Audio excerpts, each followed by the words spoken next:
Okay, Israel, y'all ready? Yes, sir.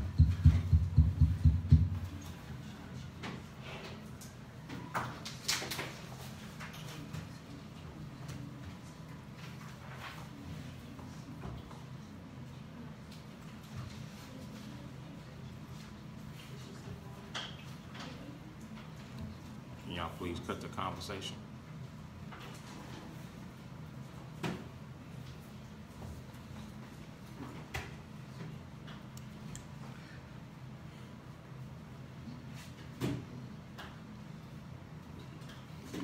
All right, Israel, Most High in Christ bless everybody. Most High Christ bless you too. All right, let's see.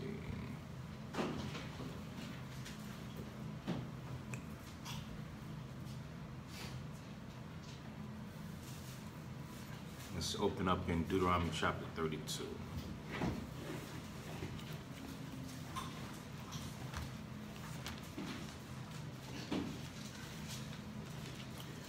What's up, brother Gabriel? Shalom, man.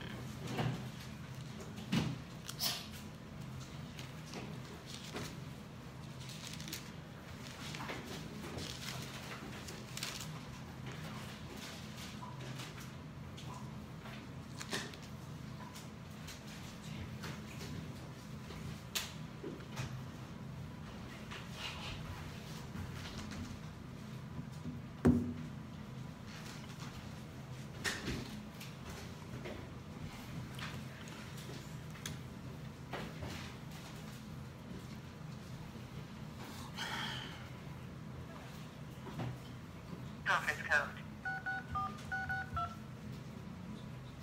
Welcome to free conference calling. The conference is not starting. We will now connect you to your call. You are the first attendee of this conference. The host has joined the conference recording started. All right, Israel, so Most High in Christ bless everybody. Most High Christ bless you too. All right, so the name of today's lesson is Idolize Nothing. Idolize nothing. All right, so Deuteronomy chapter 32 and 15. Shai, you want to read? You gotta be strong. Deuteronomy 32 and verse 15. That's good. But Jeshurun, By Jeshurun. Right, Jeshurun is Jerusalem. Go ahead. but Jeshurun waxed fat. Right, Israel, we waxed fat. We grew, we increased, the Most High blessed us. Okay, just like today, even in the worst condition that we can be in, the Most High blessed us. Even in some of the worst conditions, you see other people, you know, they're not waxing fat. They're not growing fat. They're not healthy. They're down in their luck. That's what they call it. They ain't no luck. But they, in this circumstance, that circumstance, they might have to resort to panhandling. They might have to resort to begging. A lot of things happen. Go to the book of Psalms 37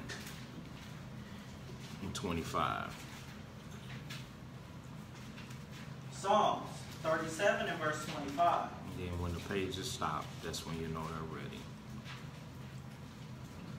And Israel, we're fat, believe it or not. In the condition that we're in, some of you driving, you got new cars, you got decent apartment. That's doing okay, seeing that, you know, Israel went into captivity. You got personal items. You bring in a decent wage that can provide for you. All those things happen because you keeping the commandments of the Most High. You're doing the right thing. Now, upon waxing fat, you ain't supposed to turn your back on the Most High. That's just like a brother, he taking care of a woman. Y'all know that song, I wish I had my audio crew and video crew down. Orange Juice Jones, you know how he felt when he saw his woman cheat on him. He said, yeah, I miss you so much. I followed you today. I followed you and saw you with this alley cat, crumb cake, hush puppy shoe wearing, so on and so forth. You know, he went off. He said, I bought you things that you couldn't even name. I bought you blue diamonds and this and that, this, that. He draped this woman, man. He took care of this woman. Right? Right. He was really, really mad. He helped her when she was nothing. So that's how the Father is, man. The Most High helped us when we didn't have anything. Not even knowing. So pay attention to this part, Israel. You didn't even know the Most High.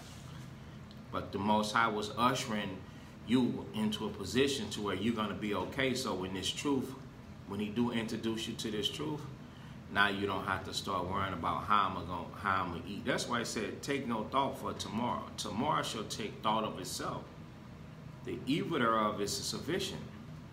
Meaning every day is a certain amount of evil that you're gonna have to deal with, because he gonna bring and train your spirit up to where when the tests get harder, it's gonna be required for you to remain faithful, and you're gonna have to do the things that's required according to the scriptures, right? So, not knowing the Most High put you in this nursing school, this training school, this trade school, this trucking school, this carpenter school, this security school. The Most High put you into all of these things not knowing. So when you read Romans 9, it tell you the Most High, he suffered us to vanity, but not willing that any should perish. So he put us into certain things to build our spirit. You understand? And then when you got in these jobs and you start growing, now you learn the truth. Now you know how to provide and take care of yourself. You're supposed to give the honor unto the Most High. And you're supposed to come up out of that. Maybe come up, not maybe, but come up out of the sin in the world, but then remember the path that it took you to be able to provide for yourself, so you could still make money. But Israel, we lost our way. When Joshua waxed fat, Joshua is Jerusalem as a people. All the gifts and talents that the Most High gave to us, we took them and give them over to Satan. Give them to the so-called red man. Well, he's red, he ain't so-called. Give them to the red man, and he exploit us. I know what it is to be exploited when somebody take advantage of something that you have for their own personal gain. All right, so we at Psalms 37 and 25. Psalms chapter 37 and verse 25. I have been young, and now am old. Yet have I not seen the righteous forsaken. He says, I have been young. You got to feel it when you read. He said, David, in his lifetime, he said he had been young, and now am old. Check this out. Hey, pay attention back there, lollipop eater. David said that he had been young, and now he is old. What does that tell you about David? He got wisdom. Yet have I not seen the righteous forsaken. What does that tell you about David? You already guessed. Somebody else. Anybody else?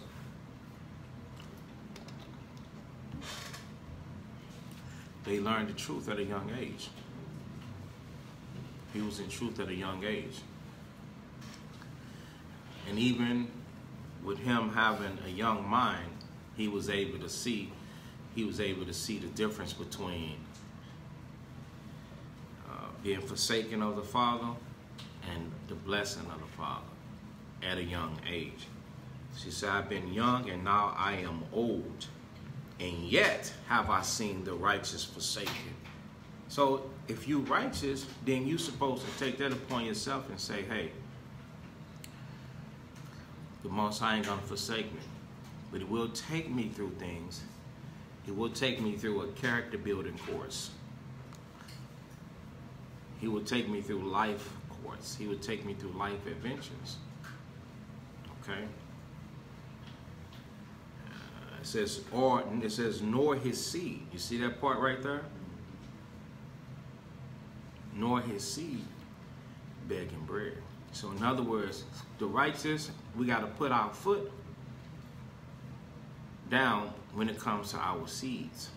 Because we know that if our seeds forsake the Most High, what are they going to be doing?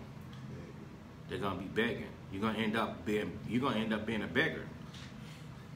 Because the young don't understand, their whole source of survival depends upon the parents. And the parents are righteous. Remember the prodigal son? Why the hell you think he went back home? Because it was hard out there. Hard out there for a young G, ain't it? Young G couldn't eat, could he? He couldn't live. He thought upon himself. He said, man, my father, man, he got all of that, man. Let me return back home.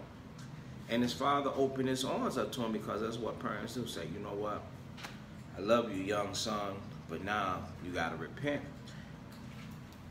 And you got to get back into these commandments that you forsook, that you walked away from.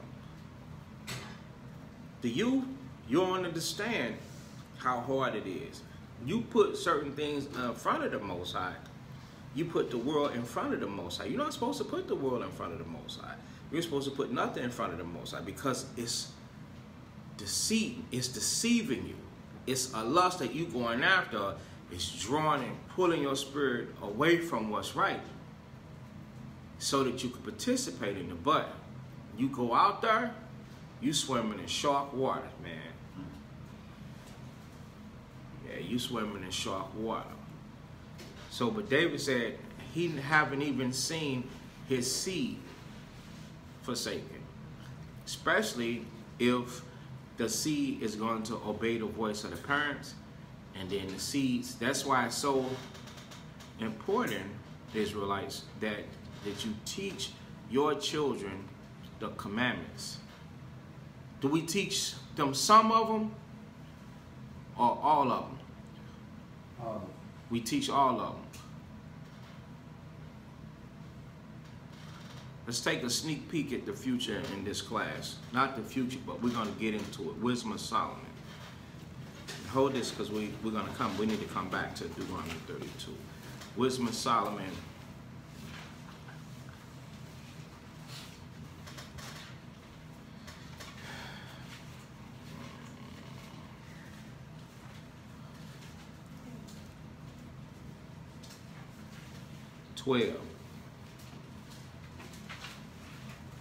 Wisdom of Solomon 12 and 11. It's only we're gonna get this, and then we'll go back and come back. Wisdom of Solomon 12 and start at 11, but start where it says, neither did thou for fear. Because this is the Most High. This is the Most High. So I'm speaking at this point to the parents. Look at how the Most High sees things. So parents, when I tell you that you must teach your children, do the baby have a head cover?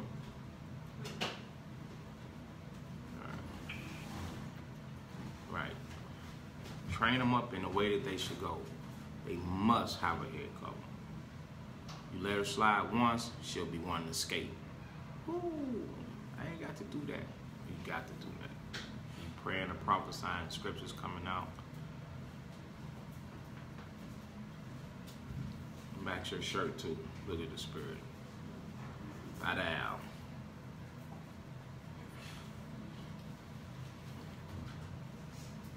So, talking to your parents. Your parents, don't let your children slide. You let them slide on nothing. They're going to want to do what they want to do. Trust and believe.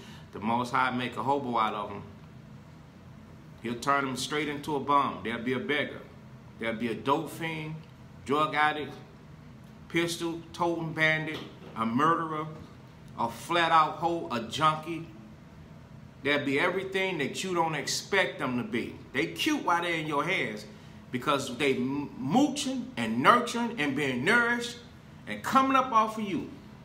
And you'll be doing your best to keep them alive. But the Lord, He'll wait. He see they stubborn, they rebellious, they hard-headed.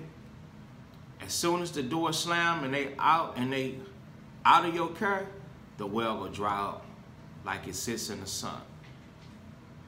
And then they heaven gonna be like iron, and they earth gonna be like brass. Oh, I said it backwards. They heaven gonna be like brass, and they earth gonna be like iron. Can you grow something out of iron? No. No. There'll be a cursed seed. That's why you gotta put your foot down when it comes to the law, statutes, and commandments and enforce it. Wisdom of Solomon, chapter 12, the second precept of 11. Shalom, Angie. Wisdom of Solomon, 12 and verse 11. Neither didst thou for fear of any man give them pardon. Stop. Read that again. You look at the both sides. Look at the Spirit of God. Look at the fear of God. Read it again.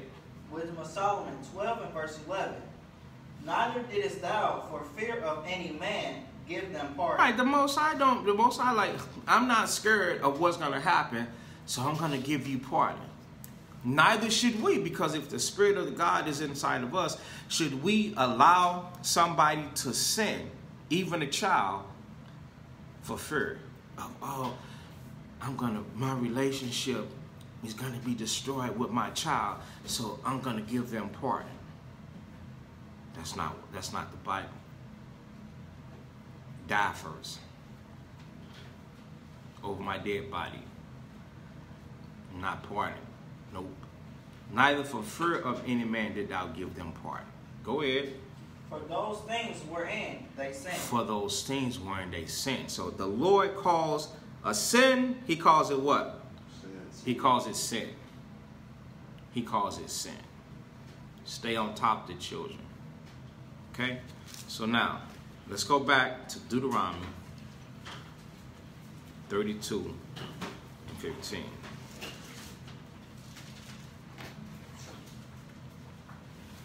Because Israel, we be winking, man. We be winking at sin. The Most High is the only one that can wink at sin. Now, I'm not saying strain at a net, but when you know that something is wrong, you're supposed to say something. You're supposed to do something about it. Because that's law. Thou shalt in any wise rebuke thy neighbor. Shalom, Sandra. Thou shalt in any wise rebuke thy neighbor and not suffer sin. Not see them sin. Okay? Deuteronomy 32 and 15. But Joshua, meaning Jerusalem, waxed fat. We see a lot of people fat. They got a big bank. Damn, man, how you get that much money? We can't have that much money. That much money. Israel be having wives. Wives. Those are the ones that have forsook God. Forsook the Most High. Go ahead. And kicked. Right. Thou art. No. Yeah, and kicked. What do you think it mean kicked? When you kick something, what are you saying? If I kick you, what is that telling you? F you? Okay, get back. Get back. Get back.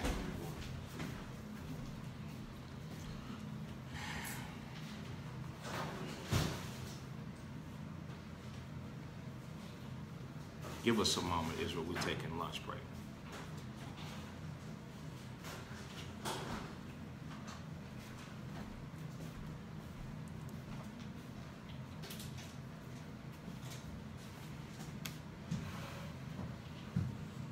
Start where it says, thou art waxing.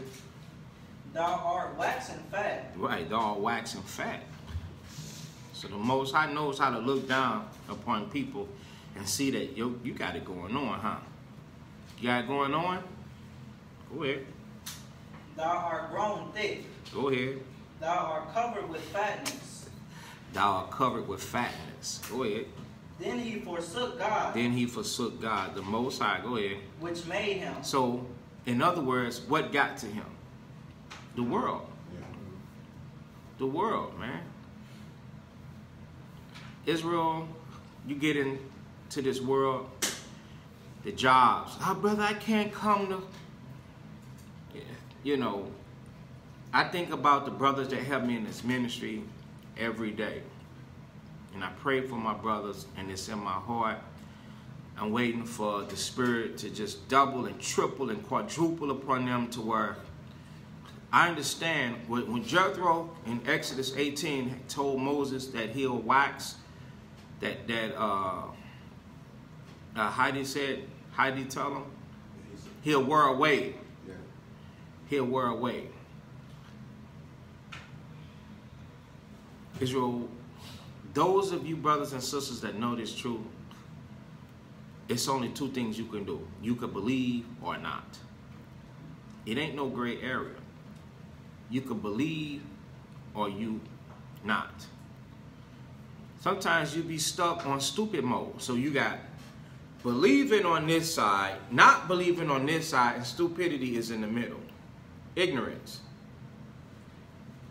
That ain't no choice to choose. Choose to do it. And then do it. And then you won't have to keep reliving the same old sins or the same old things over and over and over. You got to move on to perfection. The scriptures teach us not laying again a foundation from dead works, but moving on unto what? Perfection. Then they forsook God, the Most High, that made them. The world will make you forsake the Most High. Israel, you get these jobs, you get this money. I can't come to class because my job. It's like you looking for an excuse. Because coming to class, if most of you want to know why your relatives don't want to hear the truth. Because, and then they'll say, oh, well, he jumps around, or he does this, and he does that. Well, what did I say that is not written? Everything that's being said is coming right out of the scriptures. The thing is they're being convicted by the Spirit of this word. When you read John 6:63, Christ said, he said, the word I speak unto you is spirit and it's life. And whether you believe it or not, you on the believing end, they're in that stupidity mode, that ignorance mode. And at the same time, they're hearing. Because there's an itty bitty piece of the Most High inside of them that recognizes the spirit associated with this, with the words that are coming out. And when they hear that, they be convicted. They be ashamed, like, I don't want to hear that. I don't want to hear that. Who wrote that? I don't want to hear that. What's making us feel like that? The world that God said to forsake. That's what's making you feel like that.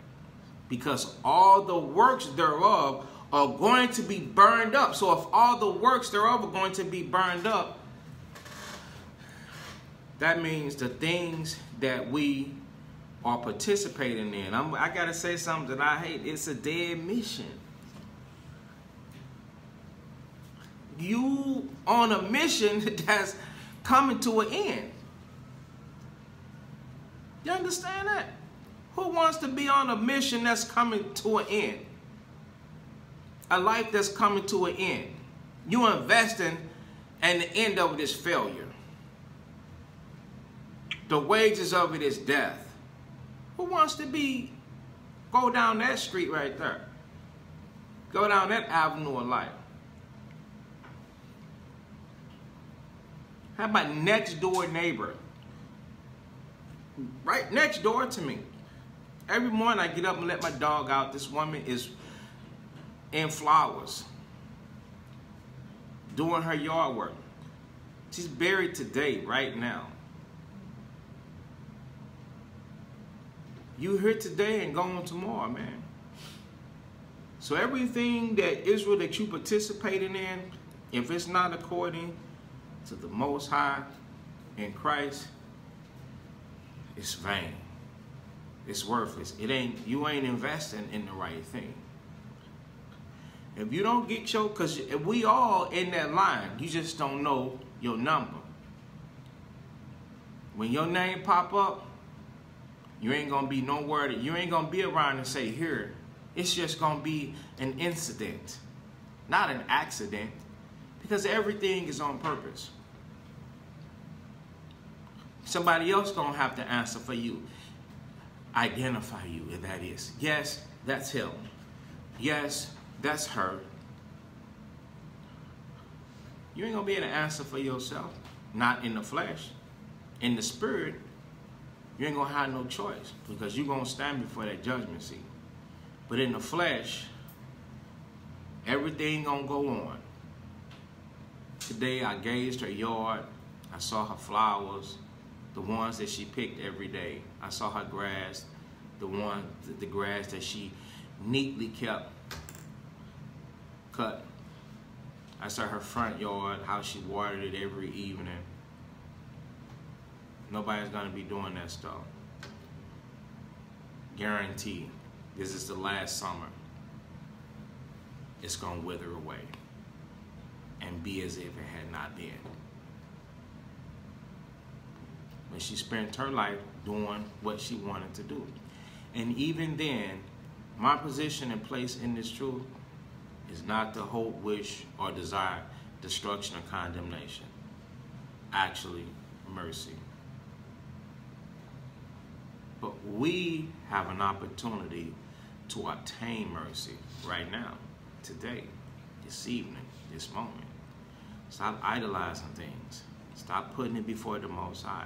Stop saying, oh, my job, my house, my car, my wife, my husband. Some of you can't get your life together because your mind ain't straight because somebody else messed it up. I can't keep the commandments because this person did this to me. People been doing things to me all my life. All I've been doing was swallowing a bullet. Just imagine getting shot in the mouth. That's how it feels to eat the bullet. Every time somebody is wrong, somebody wronged me, I eat the bullet. It's led me to today. Now I understand why I must eat the bullet. One day I'm going to stop eating bullets and I'm going to have to bow to get the crown, God will it.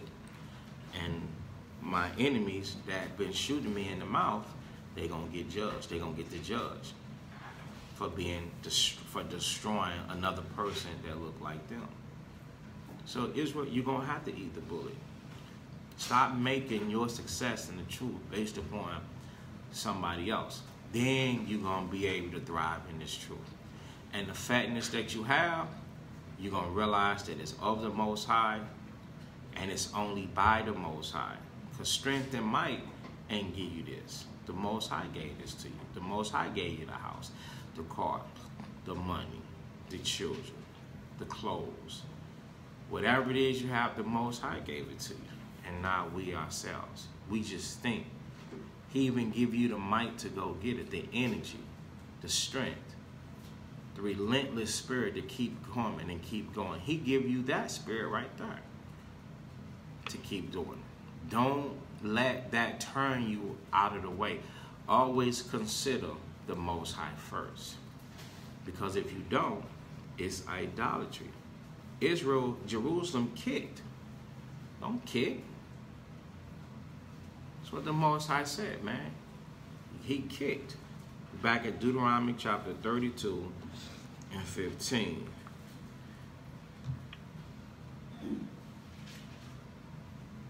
Is that what we was, brother?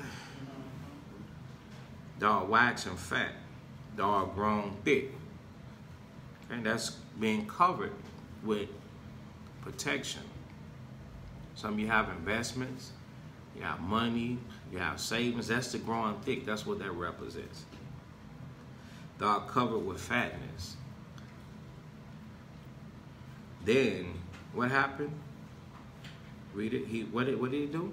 Then he forsook God, which made him. Then he forsook God that made him. That's not what we want to do. We don't want to forsake God that made us. Go ahead. And lightly esteemed the rock of his salvation. And slightly esteemed the rock of his salvation. Just imagine. Hey, Shalom, Sister Shua. Just imagine you out in the ocean, somehow shipwrecked or whatever, and out there in the middle of that, you find a rock. Not floating, sticking up out of the water. What you gonna do? You gonna climb up on it for refuge because you're tired of swimming, you're tired of floating. Sharks out there. You're gonna climb up on that rock. That rock saved your life. You best believe it. I'm not saying that that rock is anything other than a rock. But you're supposed to remember that when you were in need, you had a place to climb up on top of. That's how the Lord is looking at you. The Lord is looking at all of us and saying, hey, you were in need. And while you were in need, what did he do? Now Christ is that rock. Now he sent you Christ. What is the significance of the Messiah? He's our teacher. He's our head. He's our leader. He's the person that had all the answers and all the actions and set those actions in motion. And his words they equal the fruits of repentance. All right, Shalom. Don't know how to pronounce that. All right, so now, verse 16, Deuteronomy 32:16. They provoked him to jealousy with strange gods. They provoked him with jealousy with strange gods. Believe it or not, you'll have people tossed and turned between what? They know they're Hebrews, but they'll be tossed and turned between idolatry, images, statues, customs, all these strange gods. They'll be tossed and turned between those things. You can't be tossed and turned between. So when we go back to Wisdom of Solomon 12, we're going to read 12 and 13. It's going to correct the strange gods. Because starting off, we were a race of Hebrews. And the race of Hebrews had the power, okay? Yahweh. Some say Yahweh. But we had the power of the Most High. So all these nations that come from us, they created idolatry. They created that. Not Israel. Not us. Okay? So we're not to worship the things that our children created. We come from the Hebrews. Okay? So the god of the Asians, they worship Buddha, come from Lot. Lot was a Hebrew. Why would you worship something that Lot wouldn't even worship that? Something that his children created. They're nothing. Ishmael come from Abraham. Abraham was a Hebrew. Why would Abraham worship Islam? I've heard somebody in the war of ignorance say, well, Abraham was Muslim. Huh? Who listened to their children like that? Nah, Abraham was no Muslim man. Abraham worshiped Yahweh, the God of his father, the God of his fathers.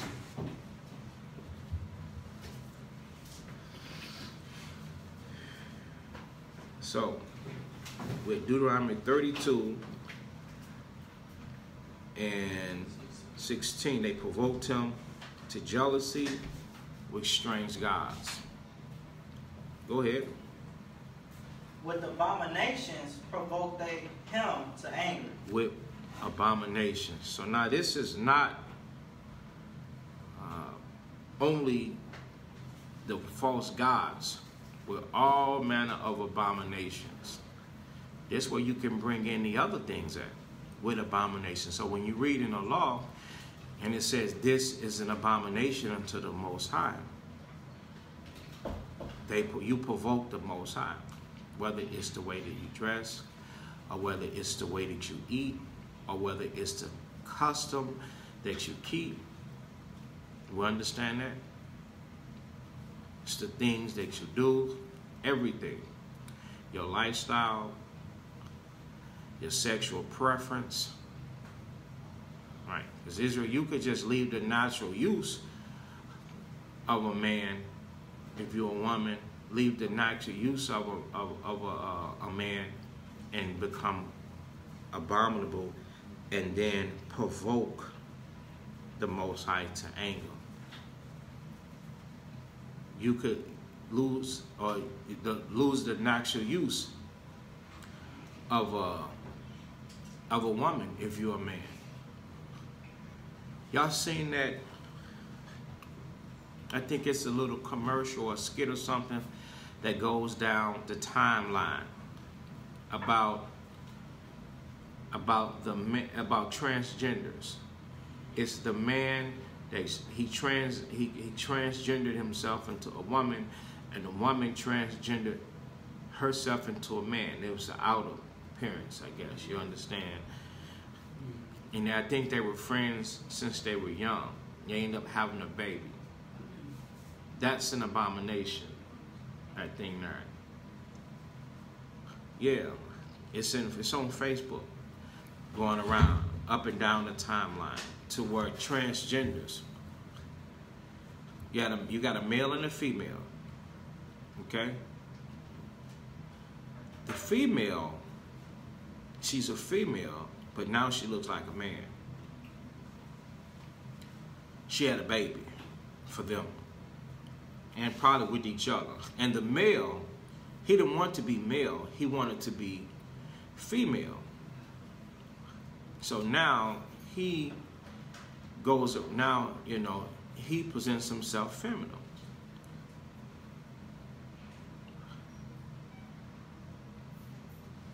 So we at Deuteronomy 32, those are the abominations. Deuteronomy 32:16, it says, with abominations they provoked him to anger.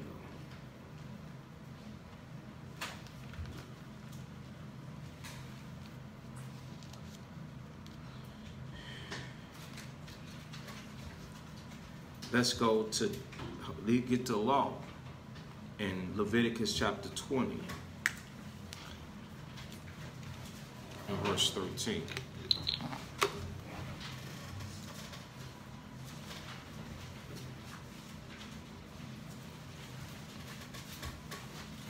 Call it out, son. Leviticus 20 and verse 13. If a man also lie with mankind, as he lieth with woman, both of them have committed an abomination. They shall surely be put to death. Right. So if a man lie with mankind, so the man in the situation, in his mind, he feels like a woman. So it's another man they dealt with. It says they both have committed abomination. So in doing so, they provoke the Most High to anger. And when you provoke the Most High to anger, it says they shall surely be put to death. Their blood is upon them. So that's the law that shows you that that is an abomination unto the Most High. So man can't be with man.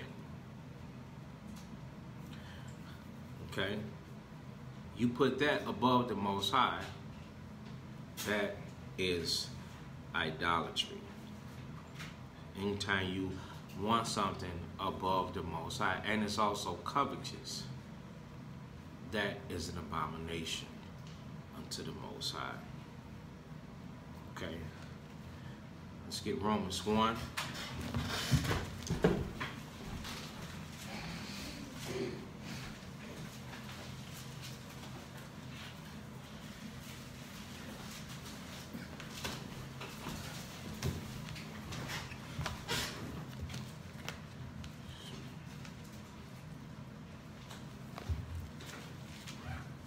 Romans 1, verse 27. Romans 1 and verse 27. And likewise, also the man, leaving the natural use of the woman, burned in their lust one towards another. Men with men, working that which is unseemly, and receiving in themselves that recompense of the error which we meet. Jump up to verse 26. For this cause God gave them up unto vile affections. For even their women did change the natural use into that which is against nature. Right, so she changed her natural use. Okay, she, instead of using her body to get a husband and be successful, she then began to deal with toys and then another woman. That's an abomination. You provoke, that's idolatry. You provoke the Most High to anger and wrath and bring forth a judgment that's appropriate for that type of abominable act. So let's go back to Deuteronomy chapter 32.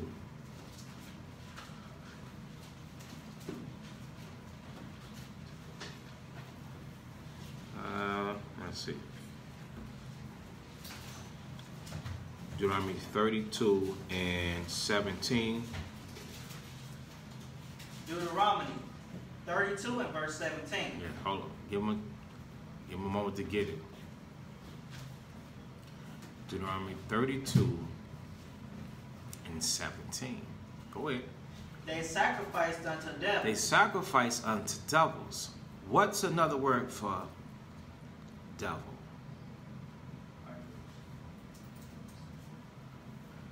What's another word unto devil? What's another word? Spirits. It's a spirit, right? So now, people don't think that they dealing with a spirit. Yeah, deceiver is it, but people don't think that, oh, they got spirits on them. When you go outside away from the worship of God and the application of the Most High, you're dealing with spirit, man. Those are correct. Gabriel, Damon, and what's that? Ben Yehuda. Those are correct. But I was looking for you to look on the demonic side. You understand? Spirit. So if you're dealing with toys, it's a spirit. It's a devil that's in you. It's a demon. It's a spirit. And on top of that, the sacrifice that you're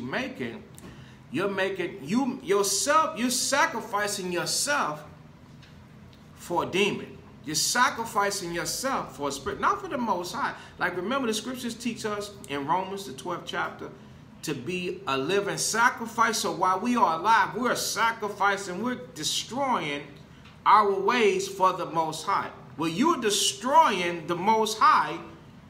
You're destroying the ways that the Most High give to you for a spirit. It's telling you right here, they sacrifice unto devils. When you sacrifice, yes, there was a literal killing of sacrifice, but then we have to correlate these things up into today. Because you don't have goats and lambs and turtle doves and pigeons to animal sacrifice. Now you're sacrificing yourself. And so now either you're going to sacrifice yourself unto the Most High, or you're going to sacrifice yourself unto the spirit that entered into your mind, unto the demon that entered into your mind, that thought process, and said, do it. Do it. Go to Romans.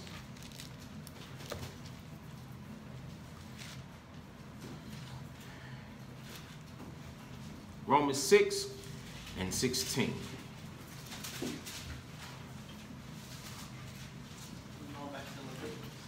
No Leviticus.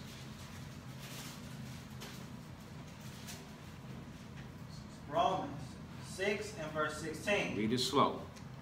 Know ye not Don't you know? Obviously not. Obviously not. Go ahead. that to whom ye yield yourselves servants to obey? What? To whom? Wait a minute. What do you mean to whom? I thought that it's only one that we could yield ourselves a servant to. And that was the Most High. But the grim reality is that you could yield yourself, you could sacrifice yourself to be serving a spirit. Are you serving a spirit with your behavior today? With whatever you're doing, pay attention. With whatever you're doing, are you sacrificing yourself to serve a spirit, but thinking that you're serving God? Hold this and get James. We're going to come back. We'll finish that. I like that.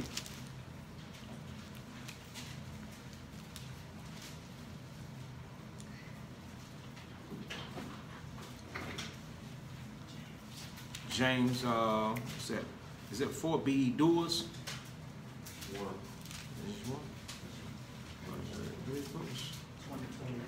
That's right. James 1:22. Right. Read that. James chapter 1 and verse 22. Mm-hmm. But be ye doers of the word, and not hearers only. Go ahead, because this is your mind. You're hearing it, so your mind is making you think that you're right. Go ahead. Deceiving your own self. Deceiving yourself. So you're only fooling yourself. Because the reality is, you made all your sacrifice, that spirit, the spirit that in that sin, because there are spirits that are associated with sin. That spirit, that's who you're making the bodily sacrifices to. Not unto the Most High. We just read, they sacrifice unto devils, not unto God. So you're deceiving yourself and thinking that you're getting credit by the Most High, that you're in the Most High. No, you are in the sunken place. You're dealing with the spirits, not with the Most High.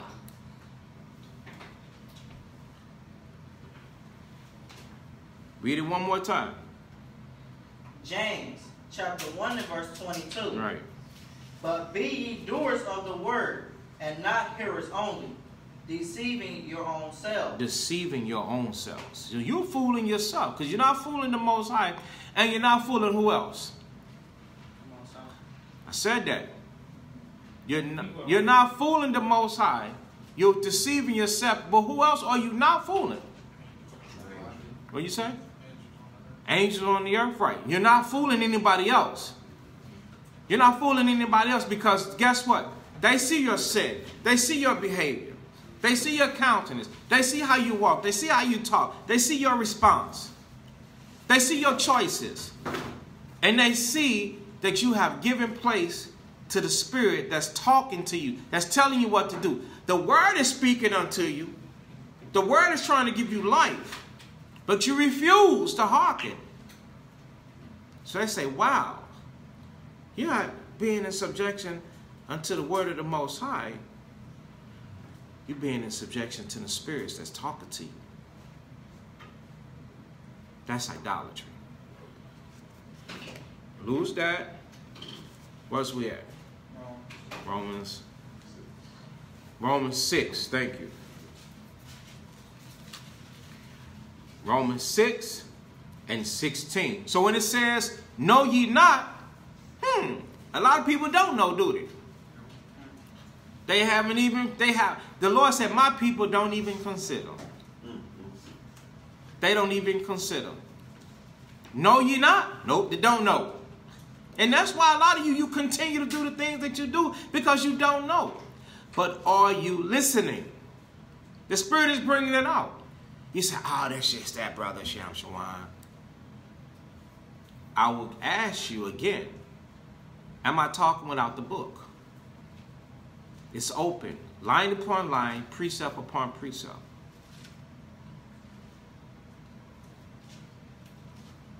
Let's get it. Romans 6:16. Romans 6 and verse 16. Know ye not that to whom ye yield yourselves servants to obey? See that? So it's possible that you can be listening to somebody outside of the Most High. Go ahead.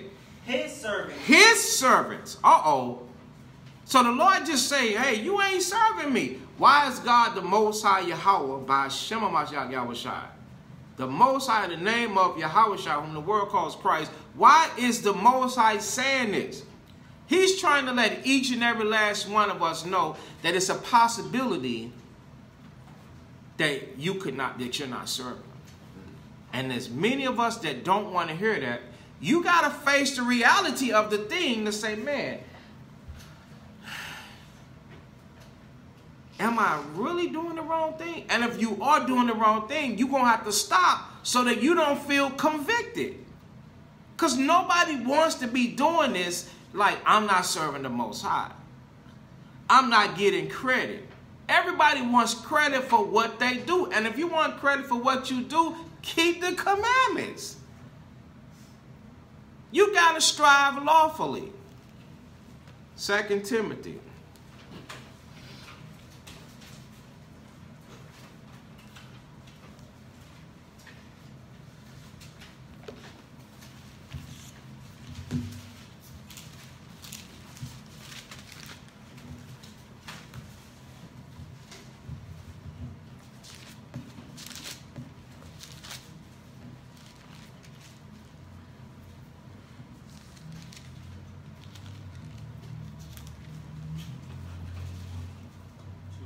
Second Timothy, right. 2 Timothy 2 and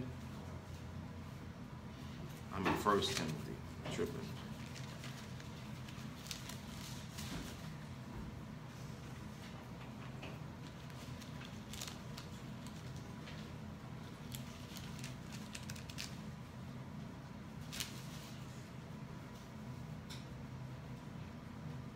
Second Timothy 2 and 5. 2 Timothy 2 and verse 5. And if a man also strive for mastery. Right, mastery meaning I'm trying to be the best at it. I'm trying to be the best at it. You sisters, you're trying to be the best at it. Nobody wants to be the worst. Nobody wants to be labeled as bad, a bad person. Nobody wants to constantly live and stay in correction. So your intention is, I'm trying to do good. Okay, that's striving for masters because you're trying to do good. What's good? The law. Read. Yet is he not crowned. Yet is he not acknowledged, pat on the back, recognized.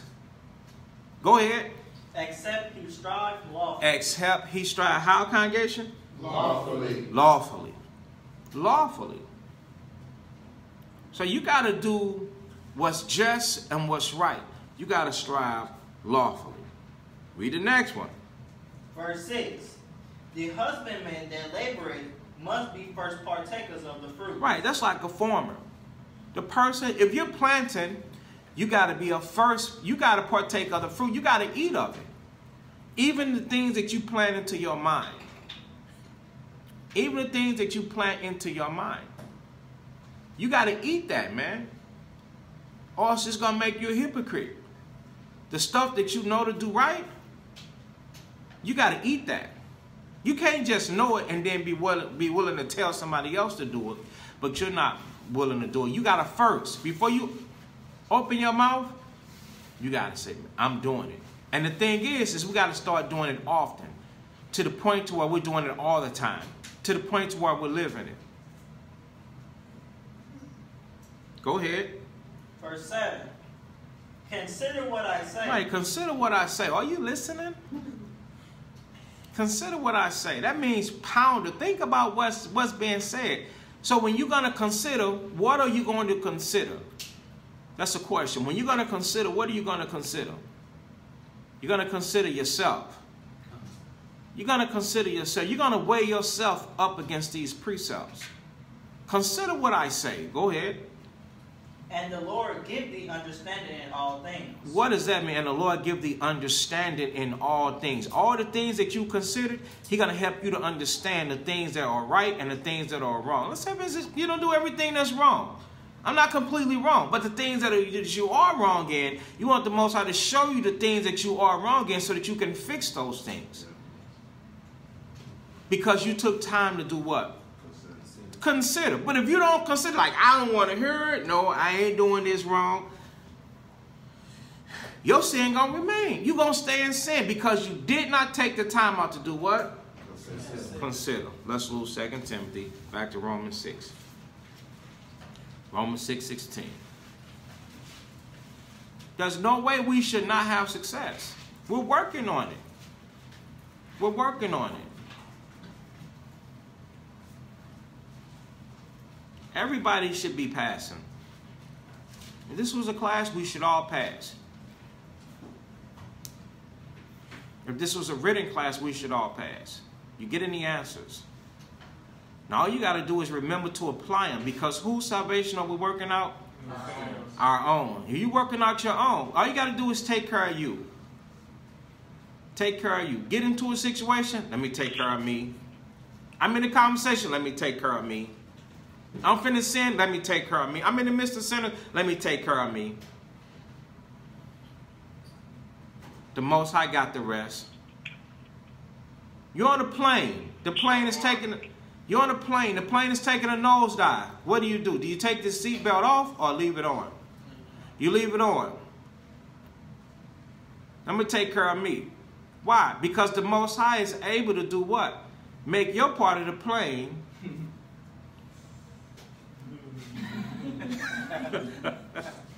You gotta ride the truth unto death, man.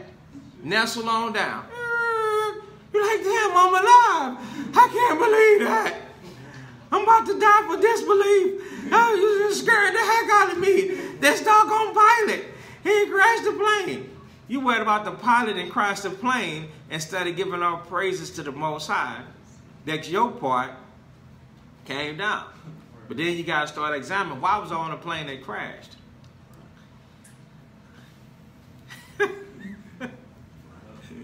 Because I was doing something I wasn't supposed to be doing.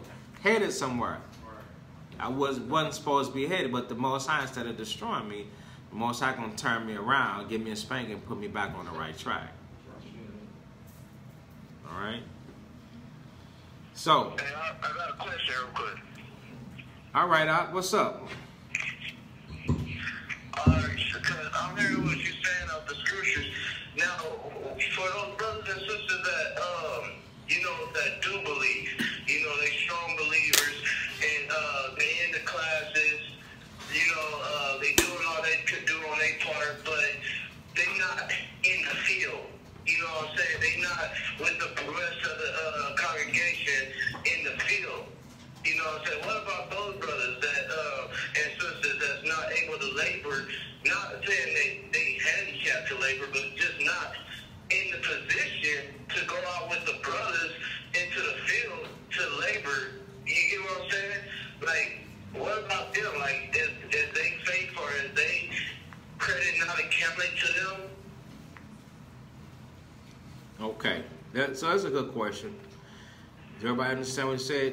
He said, what about those brothers that at home? Romans 12.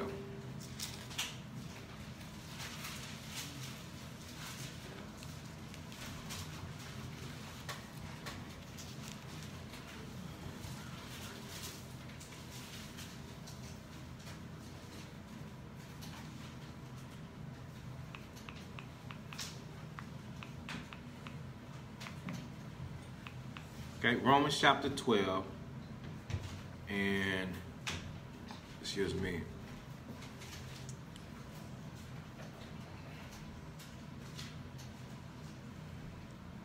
verse 3. Romans 12 and verse 3. For I say, through the grace given unto me, to every man that is among you, not to think of himself more highly than he ought to think, but to think soberly, according as God hath dealt to every man the measure of faith. Right. Go ahead. So the Most High teaches us to think soberly. Verse Okay. 4. Go ahead. For as we have many members in one body, and all members have not the same office, so we, being many, are one body in Christ. Right. So everybody that's going out, the Most High knows who's going out. The ones that are not able to go out, He knows those that are not able to go out. Okay, go ahead. And every one members one of another. Having then gifts differing according to the grace that is given unto us, whether prophecy, let us prophesy, according to the proportion of faith. Right. So brothers will prophesy according to the proportion of faith. Go ahead. Or ministry. Or ministry. Go ahead. Let us wait on our ministry. Let us what? Let us wait on our ministry. Let us wait on our ministry. Why? Because it's the Most High that sends us out, and not we ourselves. So if you're not able to go out yet, then the Most High will, in His time, when He sees that brothers is ready to take them out, to send them out. Okay? You get a lot of brothers that just come together. I hear it all the time. You know, we've even had brothers to, you know, we used to have brothers come in. They come in so they can learn. Come in to learn, you know, how to teach, how to go out. All he did was learn to be a parent. I'm gonna repeat what was said, this, and now I'm gonna go out and I'm gonna start a camp. I even today, meaning I'm not saying, but even today, I heard all the time, brothers think, I'm gonna start a church. When you gonna do something? You, huh? What's the Most High does this? This building is of the Lord. I'm gonna start a camp. I'm gonna do this. I'm gonna do that. Men think that it's about them, and it's not about us. It's about the Most High. All right. Or he that teacheth on teaching. Sometimes, brothers, you have to wait on teaching. Okay? We have to do it according to the ability that the Most High gives us. He that exhorted on exhortation. We have to do it according to the spirit that the Most High give to us. Okay? Some brothers can exhort for 5 minutes and then that's it. I've lost patience. I've been telling you. But you don't want to hear it. So is that the brother that you want representing the truth? Beacon of life, standing out on the corner? No, that's why so many people, that's why Israel have a bad name. Right now, you got some good names and you got some bad names. Okay?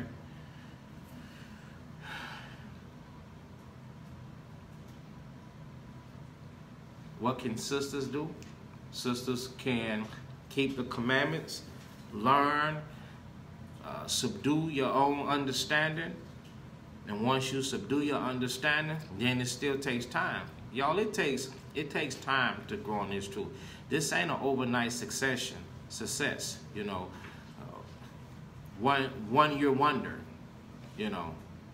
Y'all seen the little artists that be out there, they be having a one-hit wonder. You know, this ain't, you've been in the truth a few years and now you're ready to just spill it out because you learned it. But you're still breaking the laws. That doesn't work. Israel don't need that. Israel don't need it. And me, the commitment and dedication through the Spirit of the Most High, that the little time I've been around and saying, I don't want to see it. I don't want to see it. Brother, sister, a few years in the truth, now they got it all, and now they... No. If you ready to rise up and say something, say it at home. That's the first place that has to be conquered. At home. And that's the hardest thing in the world. That's a beast. That's a monster right there. Okay? So now, Matthew 20. So, I want you to read Matthew 20, the first verse, but we're not going to get it now because I think it's been answered. All the way down to 16. Matthew 20, Judah, Matthew 20, 1 through 16. Read that on your own, and that'll help, answer that question. But let's stay with the lesson. Let's go back to Deuteronomy 32. Are you still with me, brother?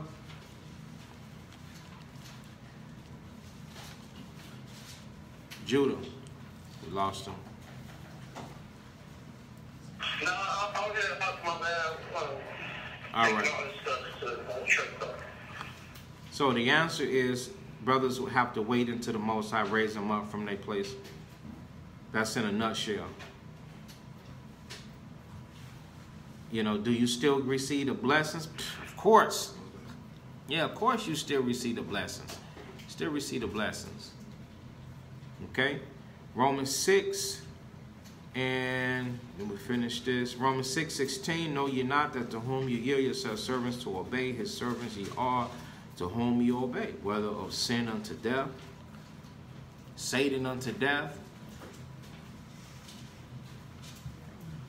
spirits unto death. So it's Matthew 20, 1 through 16. And what that Matthew 20 is about, it's about how the Most High, he sent out different servants to his vineyard to go work. And the ones that was working the longest, they got paid the same amount that the person that came in during the last few hours. And the ones that was working the longest thought that they had, for the drought, the bulk of the work, the drought, the heat of the day, so they expected more. And the Lord said, hey man, it's up to me to give. You agreed to work for this amount. So what ended up happening? The Most High paid everybody the same. So how do we mix that in there today? Brothers, how do we mix that in here today? Brothers, you see us out hitting the streets. It's a war on our flesh. These brothers out here. I mean, y'all brothers want to do that. But, these brothers be like, man, we go. I'm like, yep. If the world ain't over and the creek don't rise, we going. And the street ain't split and the spot is open. So we're going. So brothers is looking and say, man, I want to do that. We're good. Keeping the commandments. And when you're ready, the Most High is what did Christ say in Matthew 10? The harvest what? Truly is true. And the labors are what? Few. The labors are few, brother. It's too much out there. It's a whole lot out there. We definitely ain't gonna ever be able to soak it up. They was doing it before Christ. All the prophets did it. Now we're doing it. And trust and believe you're gonna be able to get yours in too. But first, you got to get your house right. Because even if you were out here, if your house ain't straight, you might well stay home, bro. I'll tell you to stay at home. I tell brothers stay at home all the time, man. Don't just take anybody out there. Because it's a spirit associated with this. Brothers be in sin, you could stay home, brother. Yeah, I love you. I care about how you feel. But I fear the Most High, and I care about how he feels. First and foremost. You don't just take anybody out into the streets. It doesn't work like that. Israel has to see an example. It's a spirit. That's why when you see brothers out there teach it, you see how patiently and the spirit, they're not out there cussing and fussing. It's a spirit with this.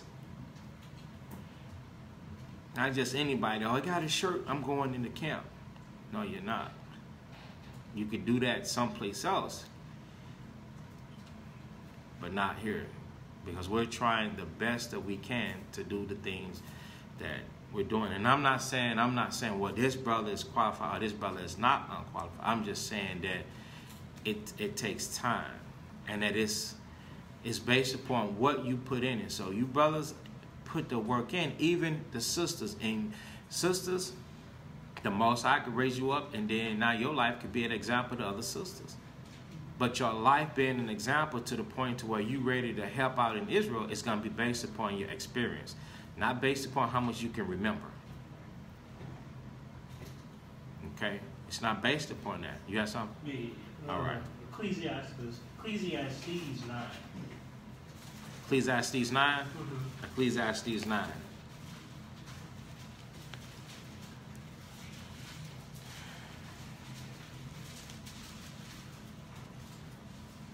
And verse 11.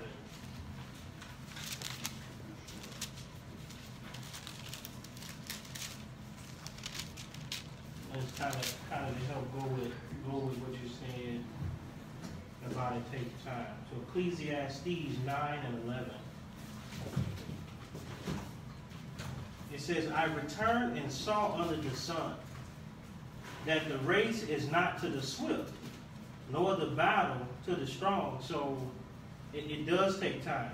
You know, like the brother said, we build our houses, and brothers that don't have a family, then they build in the man in the mirror. You know what I'm saying? Then it says, nor the battle to the strong. In Israel, it's like, it's not like a cancer, but brothers think that knowing precepts make you strong. The best you can remember, as much as you can quote, but the thing that makes us strong is actually resisting temptation, you know, in our day-to-day lives. So it says, nor the battle to the strong. So now I'm going to jump down to verse 6. It says, then said I, wisdom is better than strength. So wisdom comes from fearing the Most High. It comes from applying the commandments in temptation, and then the Most High give you the spirit to know the ins and outs of sin and how to avoid it. It says, wisdom is better than strength. Nevertheless, the poor man's wisdom is despised. So the poor man in this case could be a brother or sister that's at home. They don't have, the Most High has not given them the spirit to be able to go out in the highways and byways like everybody they want to be. Is where every Israelite, when they come into the truth, they want to fast track. You know what I'm saying? Like it's a lesson plan to immediately teach. When the Most High, He's got to prove you. He's got to make sure that you're worthy of, you know, having that call. And like the precept we read earlier about the husbandman must be first partaker of the fruits. We can't teach Israel to keep the commandments if we break them. You know, it says the poor man's wisdom is despised and his words are not heard. Why? Because he's working on himself at home. You know what I'm saying? He's not out what Israel called making a name for themselves about teaching on YouTube and things like that. Verse 17. It says the words of wise men are heard in quiet more than the cry of him that ruleth among fools. So when you teaching at home, your words are actually more susceptible to be heard because you're dealing with your family. They want to get it together. They want to do what's right. Versus, it says, more than the cry of him that ruleth among fools. Brothers be out just in the highways and byways, what they call, screaming at Israel. And Israel walking by, ain't paying attention, don't care anything about what you're saying. So the Most High is like, why spend your time and let it whirl in your flesh and you got to battle frustration because Israel ain't paying attention when your words will be heard in quiet amongst your family where they really learning and growing and you can see their fruit. You know what I'm saying? So that was it. That was just to kind of add to it. Right. Verse 18 is the second precept. It says, but one sinner destroyeth much good. Right. So it takes one person to be all. It takes one person. Brother's off, he'll destroy it. Remember, we was out teaching and people was asking us, they thought we was another group. You know, I ain't gonna blast them, but they thought we was another group. I said, no, because they was waiting for us to, you know, to start chopping them. Yeah. Start going off on them. We didn't go off on them though. Because they burned the spot up. You know, we go off on them, then people will be calling the police on us for no reason, and stuff like that. And we're not out there to have the police called on us. We out there to call Israel to repentance. That just comes from anybody just going out there, you understand, not knowing. So let's get to it. Wisdom of Solomon 12.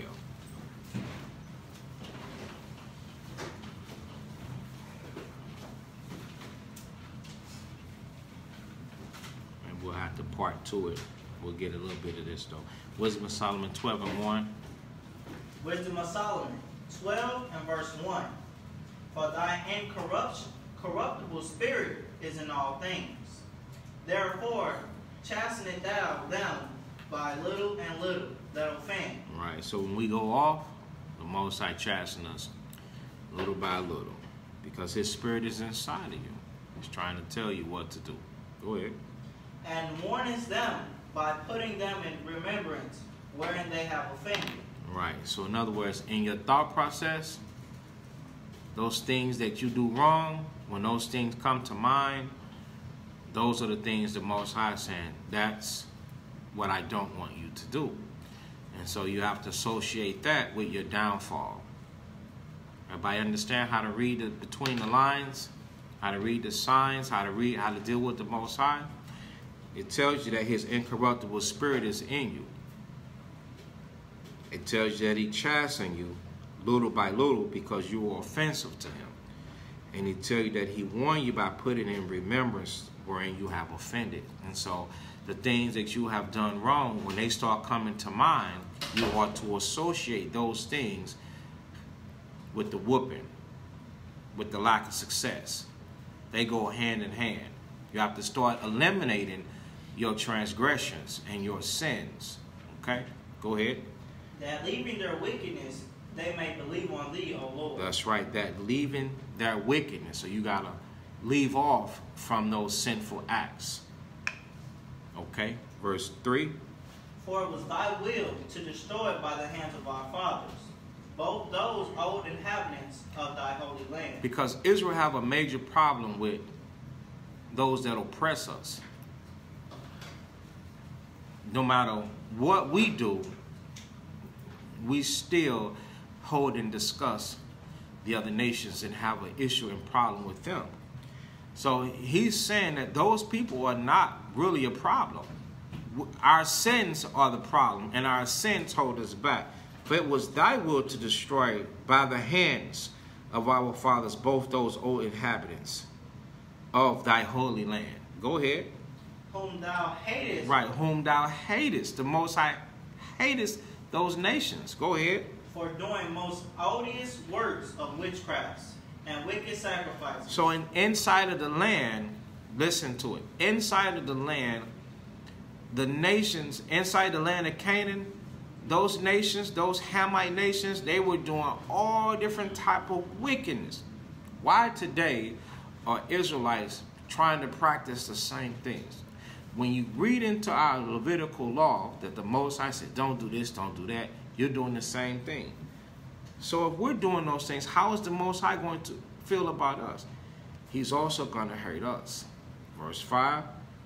And also those merciless murderers of children and devourers of man's flesh and the feast of blood. Right. So are we doing the same things? Merciless murders of children?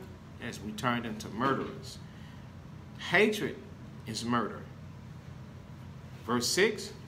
With their priests out of the midst of their idolatrous crew. Take your time. With their priests out of the midst of their idolatrous crew. Idolatrous crew. Go ahead. And the parents that killed with their own hands, sold desolitude of help. Verse 7. That the land which thou esteemest above all other might receive a worthy colony of God's children. So why did the Most High go in and have our foreparents destroy those people? Because he wanted to put us there.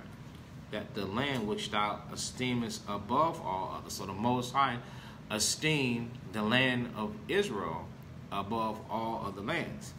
that it might receive a colony. So colony is a group of people, man, of God's children. Verse 8. Nevertheless, even those that sparest as men, and didst send wasps, forerunners of thine hosts, to destroy them little and little. Not that thou wast unable to bring the ungodly under the hand of the righteous in battle, or to destroy them at once with cruel beasts, or with one rough word. Right. Look at the power of God. The Lord said it's not that he couldn't do it. He used beasts. He used wasp. But he could have did it. He showed us his power. It says he could have did it with the battle, with us being in battle, or to destroy them with cruel beasts. But it's the last thing that caught my attention when I studied this. It said with one rough word. One rough word. Do you know what one rough word will do? One rough word will change your life forever. Y'all share the video. Tag somebody in it. One rough word will change your life forever. And if you make the Most High say it, or even think it, if it comes out of his mouth, you're in trouble. Your life is over. It's over. He's not going to change it because the judgment is just. The judgment is just. Very quickly, let's move quick, y'all. What do we want? Isaiah 55. We got a couple precepts to grab real quick.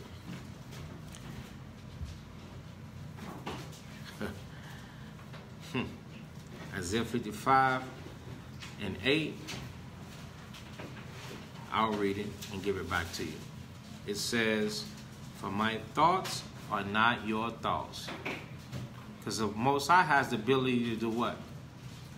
Remember that one rough word? He has the ability to think how?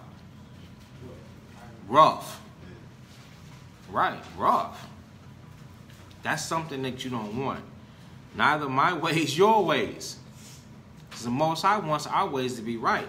And we want our ways to be crooked. They're not supposed to be, said the Lord. As the heavens are higher than the earth, so are my ways higher than your ways. And my thoughts than your thoughts. So the expectation that the Most High wants from us is higher than our mindset. The expectation that the Most High wants from us is what? Higher than our mindset. It's higher than our mindset. We set our mind here. We accuse and excuse one another. We excuse ourselves. We're not supposed to excuse ourselves. Cut ourselves no break. We're supposed to hold ourselves accountable. And we're supposed to be some go-getters. And we're supposed to get in here and get these commandments and get these laws, and we're supposed to apply it. Isaiah 55 and 10, it says, for as the rain cometh down and the snow from heaven, and returneth not thither, but watereth the earth, check it out, and make it bring forth and bud, so that it may give seed to the sower and bread to the eater, so shall my word be that goeth forth out of my mouth. What is the Most High? When his word come forth, what is it going to do? It's going to water and bring forth bud. It's going to fall upon your back, and it's going to make you do what you're supposed to do. And a lot of times, the word ain't sweet. If you in sin, that word ain't going to be sweet. That word is going to be rough. You understand that? That word is going to be rough. And you're going to know, because his servants, the prophets, the teachers, your leaders, they're going to be speaking it to you. And then next thing you know, you're going to get roughed up. And then he's going to put into your mind what's going on. We read that in Wisdom of Solomon, the 12th chapter. That he's going to put them in remembrance wherein they have offended, that leaving their wickedness they may believe on thee. That's Wisdom of Solomon 12 and 1. Back to Isaiah 55 and 11. So shall my word be that goeth forth out of my mouth, it shall not return unto me void.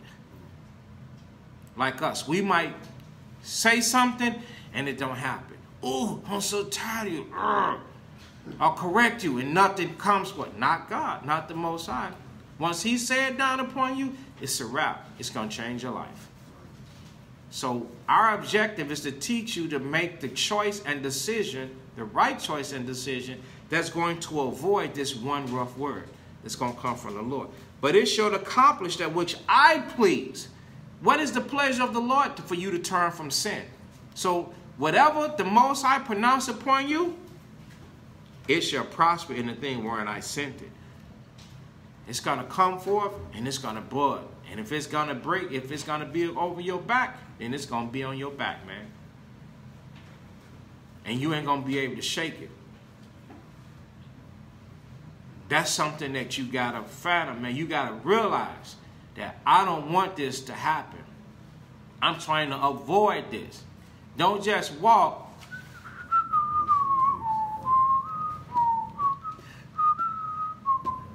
not caring. No. Because you vexing and angering your Lord, your God, the Most High. You vexing the Most High. Back to Wisdom of Solomon chapter 12.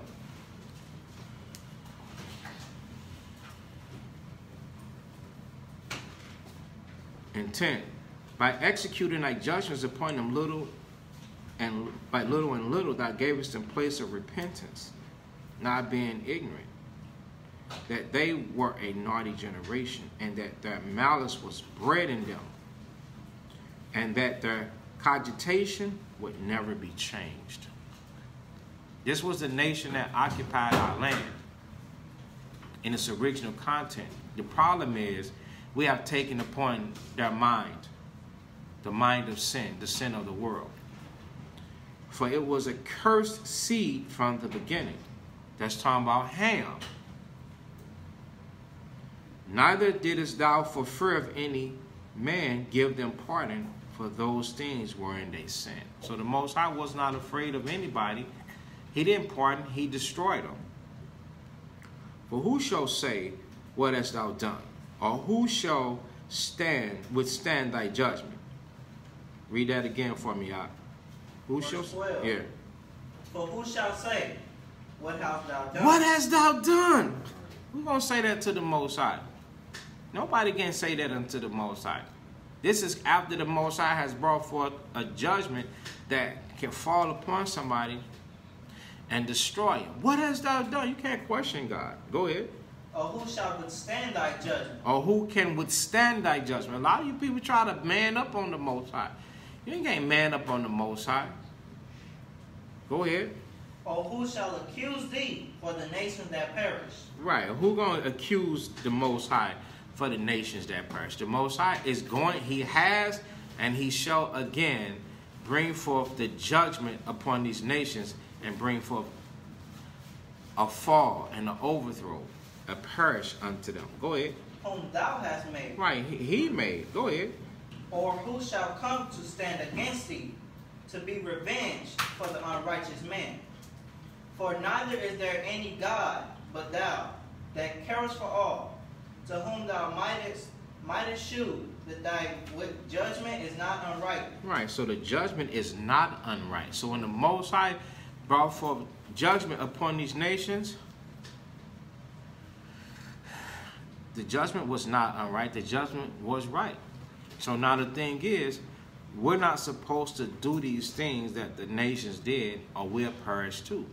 And the same sayings that go for them will go for us. The judgment is not unright. Go ahead. Neither shall king or tyrant be able to set his face against thee, for any whom thou hast punished. For so much then as thou art righteous thyself, thou orderest all things rightly. Right, thou orderest all things righteously, meaning he commanded us to do right. Go ahead. Thinking it is not agreeable with thy power to condemn him, that hath not deserved to be punished.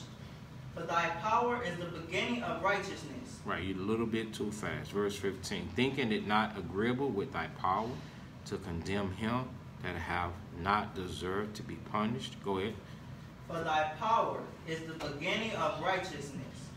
And because thou art the Lord. What do you think? What do you think that means? For thy power is the beginning of righteousness. When he brings forth the judgment, when he brings forth the judgment and the destruction, that's the power of the Lord right there. And that's the beginning of what? Righteous. Okay, now explain the righteous. That's the beginning of what? What's the word when you in obedience? Yeah, that's it. That's the beginning. That was make you be obedient. Yeah. So people don't become obedient until the Most High show them that power. Remember the first chapter? And when that power, when it is tried, it reproveth the unwise. Now you're going to get some act right. Pop. Pop fire from you. I got, Lord be like, I got you now. Or they be stretched out.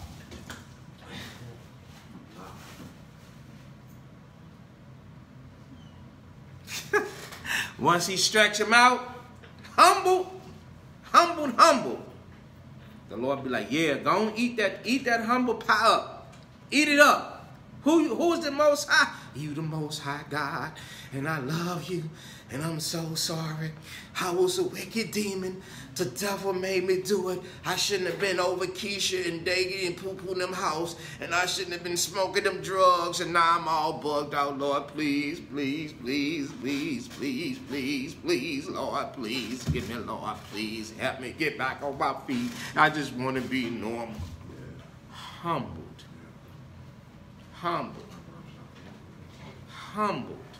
That power, gotcha. Sometimes the Lord smack you so hard, your flesh is dead. And you be in the spirit world. Before this happens unto you, think yourself. You want to take it to this level? Remember, he is a black man. He's been a patient black man. He is been patient and long-suffering, been putting up and tolerating with our riffraff for a long time in your life. So when his angels give the report,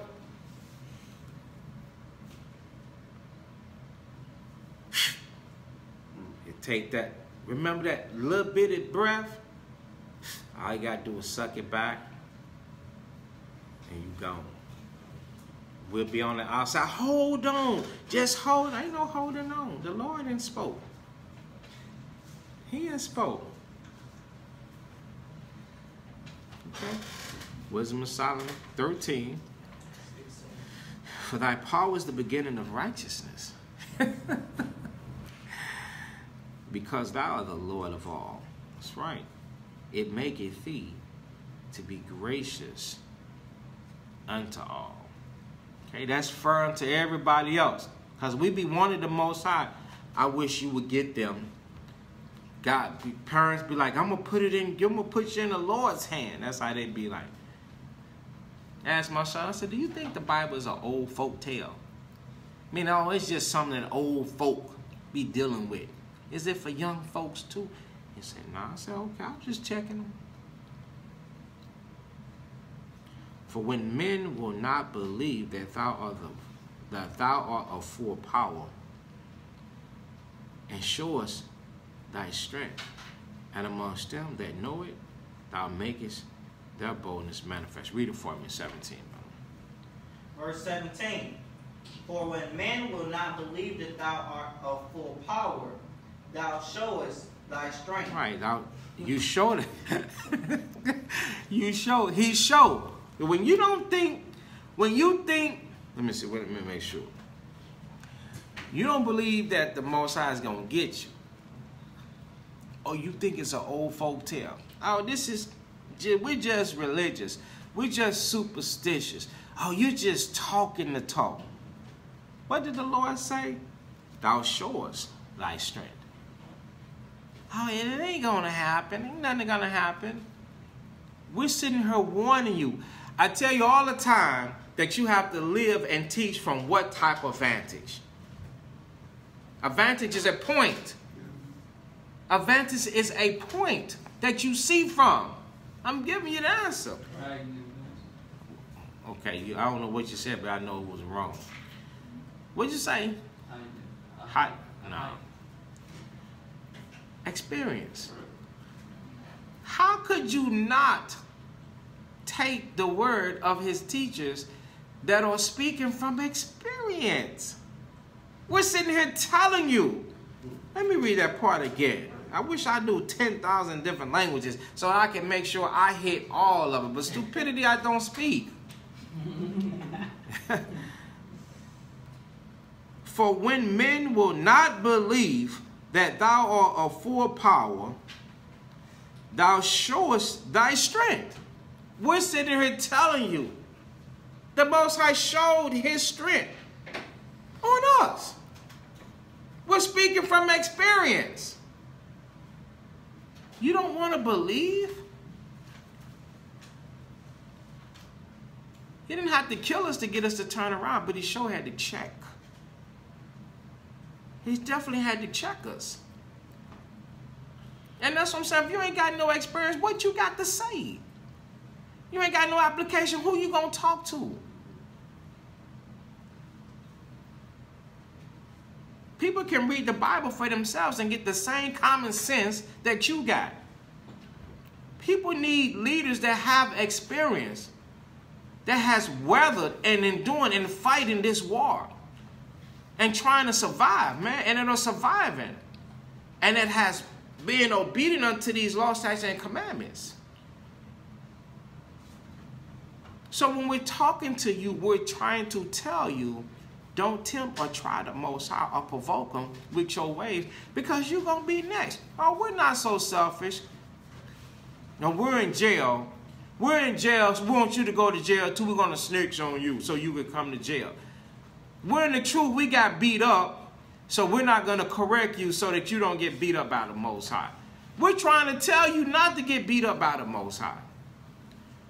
That's why we're telling you, don't do this and don't do that. When Paul said, therefore, knowing the terror of the Lord, we persuade men, the man got blinded.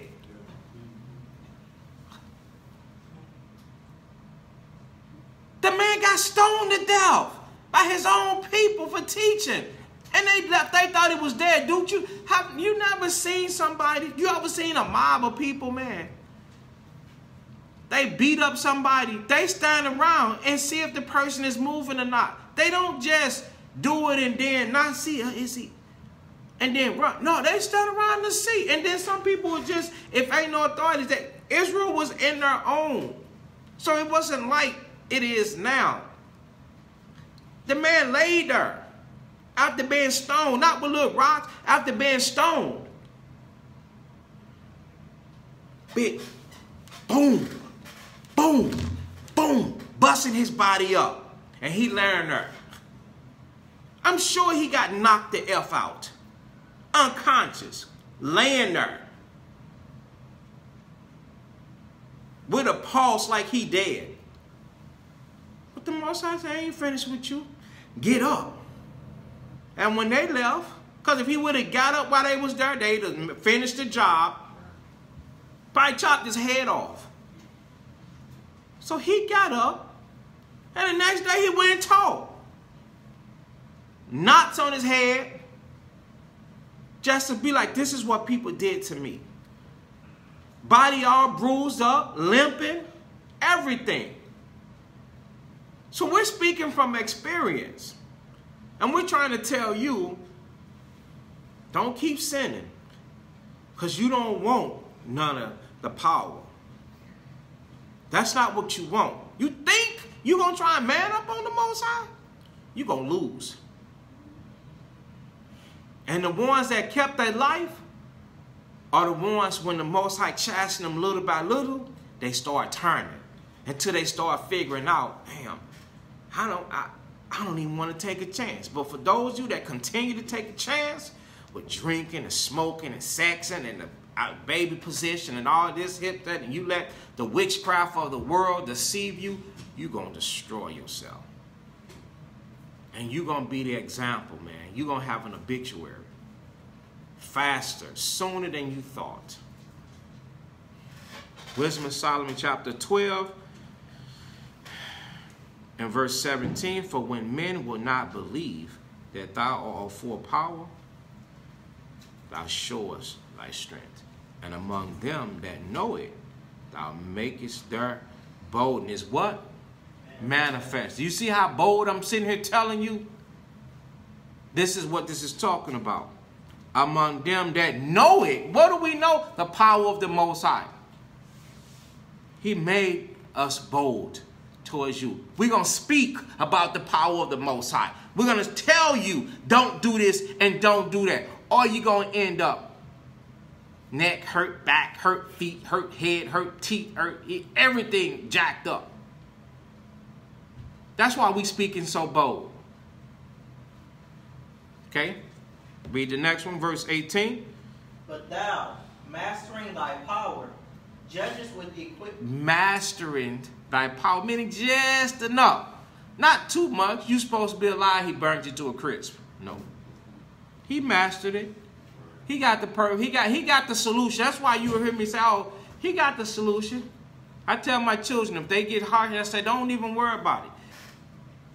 He got the solution. Oh, I know. Because he had the solution for me. I just happen to stop. You don't want to stop? It's a free will. But he going to make you stop. Judging with equity. Equity means fairness. And ain't nobody going to be able to say, oh, that's not fair. That's not fair. The longer you keep on hollering that, the tighter that grip going to be. The more your problem's going to be. And orders us with great favor. So when he orders us, yeah, like he favor us, because he do. That means he wants you to do the right thing. Go ahead. Thou mayest use power when thou wilt. For thou mayest use power when thou wilt. That means the Most High he'll deal with you whenever he will, whenever he wants to. Okay? Go ahead. But by such works hast thou taught thy people. Right. By with such things he has taught us. Go ahead. That the just man should be merciful. Right. That the just man would be merciful. Go ahead. And hast made thy children to be good of hope. And hast made thy children to be of a good hope, that thou givest repentance for sins. Right. Verse 20. For if thou didst punish the enemies of thy children, and the condemned to death, with such deliberation, giving them time and place, whereby they might be delivered from their malice. Verse 21, with how great circumspection didst thou judge thine own son. Stop. Verse 20, for thou didst, now check this out. He's comparing the nations whom he destroyed to us and our children. Verse 20, for thou didst punish the enemies of thy children, the seeds of Ham and all the other nations, and condemned them to death with such deliberation, meaning he put some thought into it. He said, should I deliver them unto to death or to total eradication? Not total eradication, because some of them are still alive. But the ones that will not fear the Most High and will continue to hate my children, this is what the Most High was saying. Those are the ones that are going to die. Giving them time. You see that? And place. I'm going to give you a space and opportunity to get yourself together, whereby they might be delivered from their malice. Now, verse 21. With how great circumspection. That means consideration. To be circumspection is to be circumspect. It's like, let me think about this thing here. Didst thou judge thy own sons? So the Most High judged Israel by thinking upon us and examining us, unto whose fathers thou hast sworn. So when the Most High sees us, who is he considering? He's considering our foreparents that had us and made covenants of good pleasures or good purposes. Verse, Promises. Same thing. Promises. Sorry. Good promises. Verse 22. Therefore, read. Therefore, whereas thou dost chasten us. Right, you do chasten us. Go ahead. Thou scourges our enemies 1,000 times more. Right, so the Most High, he come down on us, but them, man, he get them, the scripture say 1,000 times more. 1,000 times. Y'all don't think that the Most High get them 1,000 times more because they don't tell it. They don't tell it. All they do, 1,000 times more. The Most High is the scripture said the issues of death come to him. He's the king of horror. He's scared of boogeyman. You understand? He gets them 1,000 times more. Go ahead. To the intent that when we judge, woman 22, we should carefully think of thy goodness. I'll read that part again. To the intent, everybody looking at it? Wisdom of Solomon 12:22. To the intent that when we judge, we should carefully think of thy goodness. What is it when we judge? When we deal with others, we should carefully think about the goodness of the Most High because we want that to return back unto us. And when we ourselves are judged, we should do what? We should look for mercy. Everybody understand it? All right. So it's teaching about behavior. Wherefore, whereas men have lived dissolutely, and without and unrighteously. Dissolutely means without control. Without control. Are you a man living without control? Are you a woman living without control? And unrighteously thou hast tormented them for their own abominations. When you are living without control, the Most High is going to plague you, man. Every man, woman, and little child, he is going to get you. Okay? For they went astray very far in the ways of error. Don't be breaking the laws. Don't be fornicating. Don't be stealing, lying, abominable customs, putting things above the Most High, and held them for gods. Meaning you put that up instead of the Most High, which even among the beasts of their enemies were despised, being deceived as children of no understanding. So what this is saying is its natural content. Some of the things that our foreparents went astray in idolatry to the nations. I'll give you an example. The image of Caesar Borgia. The white, not white, because they're not white. We're white. We're clothed in white. You understand? White is the righteousness of the saints. Don't give that to them bastards. They're red. The red people, you understand? The red people, a lot of them, they despise the image of Caesar Borgia because they know that according to the scriptures, he's a man of Christ. He's a man of color. So with that being said, while we lifting it up ourselves, I'll read that part again. Verse 24. We're almost finished. We got 2-3 verses. So it says, which among the beasts of the enemies were despised. So you know, some heathens, they won't even have the image because they know that it was something that's created, being deceived as children of no understanding. Who was being deceived? Us. Us being deceived as children of no understanding. Verse 25. Read that. Therefore, unto them, after children without the use of reason, thou didst send a judgment to mock them. Right. What is a judgment that mocks us? You see the nations flowing well. Verse 26. But they that would not be reformed by that correction wherein he dallied with them, shall feel a judgment worthy of God. Verse 26, it says, but they, a lot of you feel this, okay? A lot of you feel this and you be wondering why. It's a word in here that describes what's happening between you and your God, and most might not understand what it means. And that word is dallied. Okay? Dally is, it means to delay. Okay? It means to delay. No, you wanted to be all toy with this, that, and the third. The Most High delayed. So it says, but they that would not be reformed by their correction. It says, wherein he dallied with them. Yeah, he delayed with you then. You don't want to be reformed by your correction? When he delayed, what did he delay doing? Delayed blessing you. He put your blessings on hold. And you're like, wait a minute. Let's look the word up so you can see it and believe it for yourself.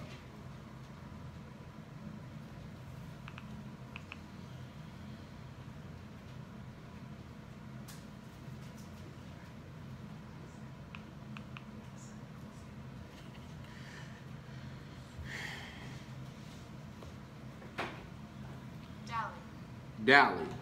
It says act or move slowly. Act or move slowly. So what did the Most High God do? He moved slowly with you. You're breaking the laws, you're asking, you're praying. What's happening? Most High is not moving. And in your mind, that's destructive because you like, my prayers are not being answered. My prayers are not being answered. I want this and I want that, but it's not happening fast enough. And then on top of that, you miss out on opportunity. You say, I had the opportunity to this, that, and this, and this. But next thing you know, you don't do it. The promotion went to somebody else. And that person ain't even worth it. I'm more qualified. I've been here longer. I this and that. Dally. Okay? It says, shall feel a judgment worthy of God. You don't think it's unworthy, but he feels that it's worthy. Okay? Verse 27. Read that.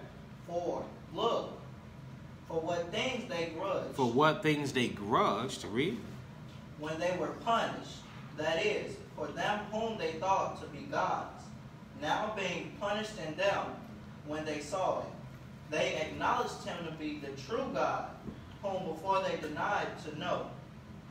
And therefore came extreme damnation upon them. Right. It says, for look what things they grudged.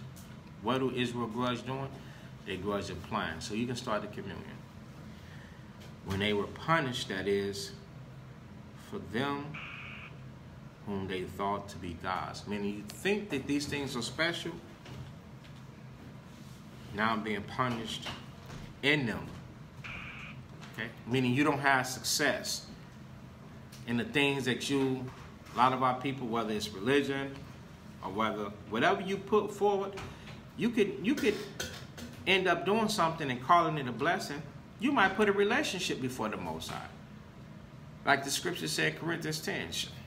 Get that while he's doing the communion. 1 Corinthians, not 10, it's 6.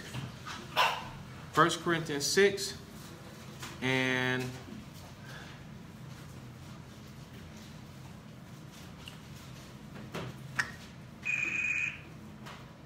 15. Read that. 1 Corinthians 6 and verse 15. Know ye not that your bodies are The temples. Just keep going. Know ye not that your bodies are the members of Christ? Right. Go ahead. Shall I then take the members of Christ and make them members of an harlot? God forbid. Right. So now, say for instance, you go outside, and we'll get that one there. Verse 18. Flee fornication. Flee, meaning stop. People be wanting to know, what do I do about this sexual relationship? What do I do about my girlfriend? What do I do about my boyfriend? What do I do about my lover? What do I do? See where it says flee? It says run. As if someone is trying to rob you. Somebody's going to kill you. Flee. Read. Every sin that a man doeth is without the body. Right, because you're in sin. That's not marriage. You're in sin. So that scripture is saying that you are outside of the body of Christ. So you can't be outside of the body in Christ and in Christ. Because Christ is in the truth. Yahushua is in the truth. And all his body, all his members are in truth. But you're not in truth in that relationship. So in that relationship, you set that up and you stuck to it and you stick to it. That same relationship brings so much drama, so much horror, so much terror, so many problems. It's like the death of you. That's idolatry. Because you put that above the instruction of the Lord. The scriptures say, flee. You say, oh no, I'm not going nowhere. I'm going to try and make this thing work. Can't. It's not going to work. All right? Wisdom of Solomon 12, and whom they thought to be gods, being punished in them. You're being punished in that. Okay? Samuel, what was that? 1 Samuel?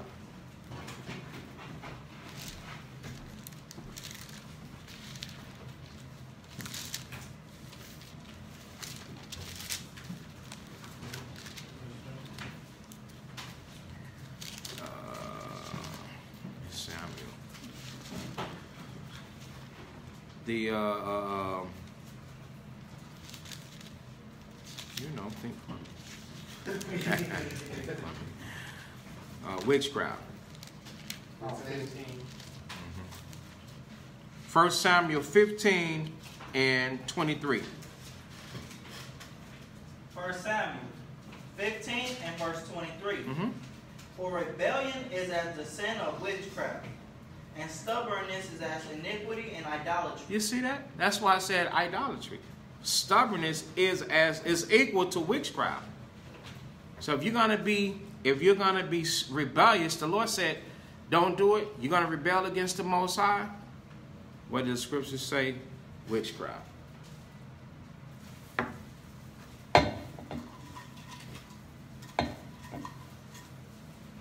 Witchcraft. Nobody never thought that by rebelling,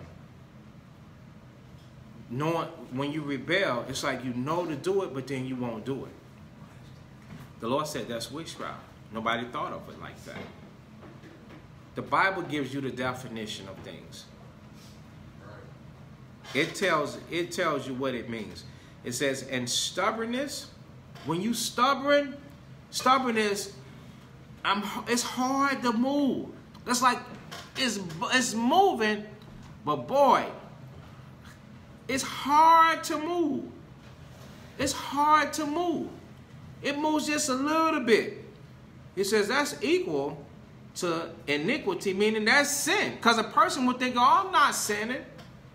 That's unrighteousness. Iniquity is unrighteous. Iniquity is a sinning. For you to move at your own pace and doing it is wicked as hell. Because the scriptures say make haste. Put not off from day to day. It didn't say be stubborn. He said, and it's idolatry. Because why are you moving in a stubborn fashion?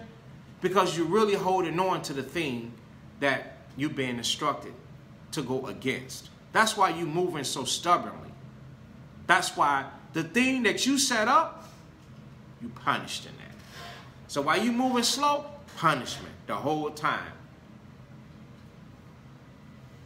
Stone wall in front of you, rocks in the pathway, make your path bumpy. Storms over your head, dark clouds raining down upon you. Everything, every judgment that the Most High can bring upon you to keep you alive and to keep you thinking. Israel can't explain it no simpler to you. It's up to you to make your mind up on what you're going to do. We're going to finish 27, and that's it. Wisdom of Solomon 12:27. For look what things they grudged. Meaning, look at the things that they were grudgingly doing. The Most High give you a commandment, you're grudging. When they were punished, even on top of being punished, they grudged. That is, for them whom they thought to be gods. You thought this thing to be something special. Now being punished in them. When they saw it, they acknowledged him to be the true God. Okay. Sooner or later, you're going to get so jacked up the way you're going to acknowledge the Most High, whom before they denied to know. How do we know God? By keeping his laws, statutes, and commandments. And therefore came extreme damnation upon them. Definitely last but not least, what do y'all notice in the last two precepts? Let me see, is that the last three precepts where it says being punished in them? We'll start from there to the end. Being punished in them, when they saw it, they acknowledged him to be the true God, whom before they denied to know, and therefore came extreme damnation upon them. What do y'all get out of that? What is that telling you? Look in detail. Look at every line and give me a short composition on what it's saying.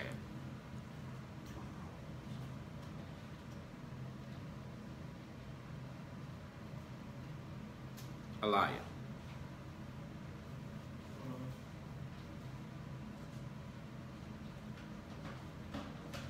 You want me to read it for you?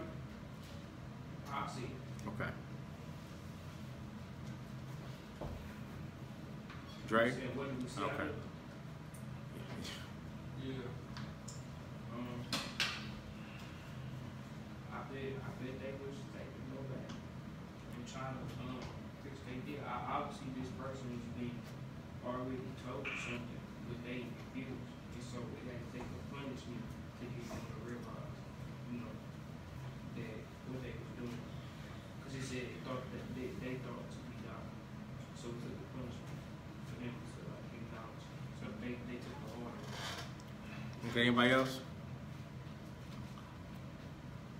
Being punished in them, when they saw it, they acknowledged him to be the true God, whom before they denied to know, and therefore came extreme damnation upon them. Go ahead, y'all. Just to add to what Elijah said, the Most High dealt with them, you know what I'm saying, by continuing to judge them and chastise them to get them to see. But then they finally seen it, you know what I'm saying, and from what we read, they sought repentance hard, but they still got judged to condemnation. The Most High still condemned. Yeah, that's it. That's all. Yeah, so do y'all understand what he just said? And that's a hard pill to swallow. It's like swallowing a pill, one of the big pills, without water.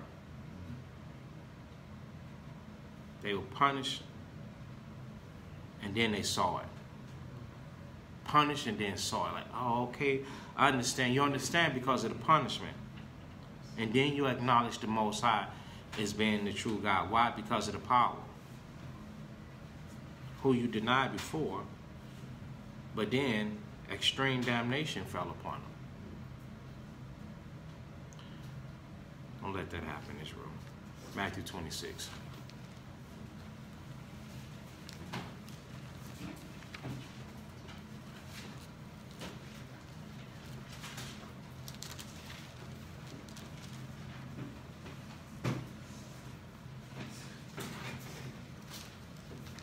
Matthew chapter 26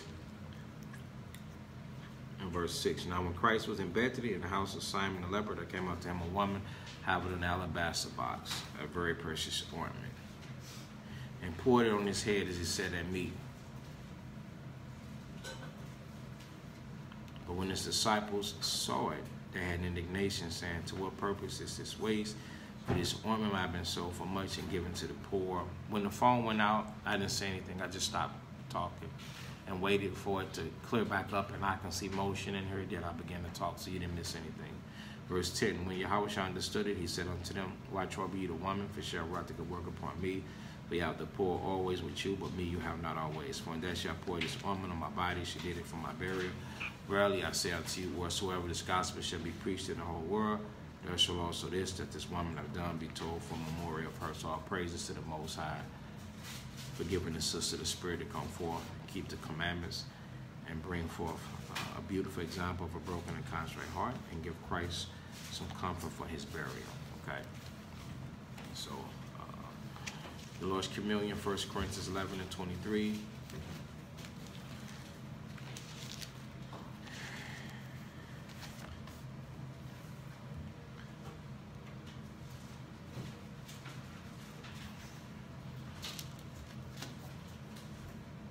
For I received of the Lord that which also I delivered unto you, that the Lord Yahushua, the same night in which he was betrayed, took bread. Yahushua, whom the world calls Jesus Christ. That's how you pronounce his name in the Hebrew. Verse 24, when he had given thanks, he brake it and said, take, eat. This is my body which is broken for you. Okay, this do in remembrance of me. After the same manner also he took the cup when he had supped, saying, this cup is the New Testament in my blood. This do ye as oft as ye drink it in remembrance of me. For as often as you eat this bread and drink this cup, ye do show the Lord's death till he come. Wherefore, whosoever shall eat this bread and drink this cup of the Lord unworthily shall be guilty of the body and blood of the Lord. Let a man examine himself, so let him eat of that bread and drink of that cup. For he that eateth and drinketh unworthily, eateth and drinketh damnation to himself, not discerning the Lord's body. For this cause many are weak and sickly among you, and many sleep. So what is the Lord saying, Israel? Get yourself together. Make sure you doing the best that you possibly can in spirit and in truth. Be ye doers of the word and not hearers only, deceiving yourself. Because if not, then this communion is going to bring forth damnation to you. It's going to give you a weak spirit, sick, and ultimately put you to death. Shalom, Damon. For if we would judge ourselves, we should not be judged. How do you judge yourself? By stopping. But when we are judged, if you don't stop, we are chastened of the Lord. Okay? We are chastened of the Lord that we should not be condemned with the world. All right? Most high in the name of Christ, thank you for the food, drink, amen. All right? So we do this communion, Israel, so that Israel could commune according to scriptures. Okay? Most high in the name of Christ, thank you for the food, drink, amen. I already said it. All right, this is his body which is broken to you.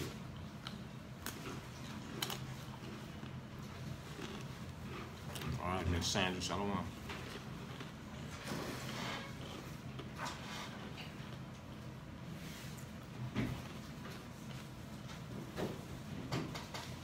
This is blood.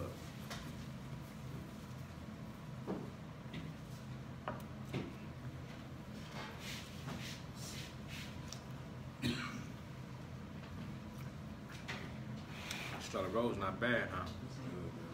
I wonder how that wine Yahushua was making. That's what I be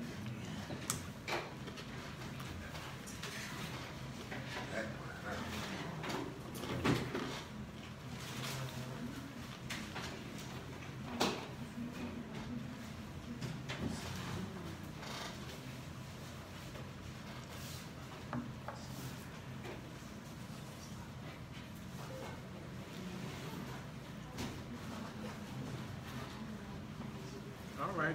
All praises. What's up, Veronica? Shalom. Jay, what's up, Brother Russell? All right, Brother Gabriel. All praises to the Most High.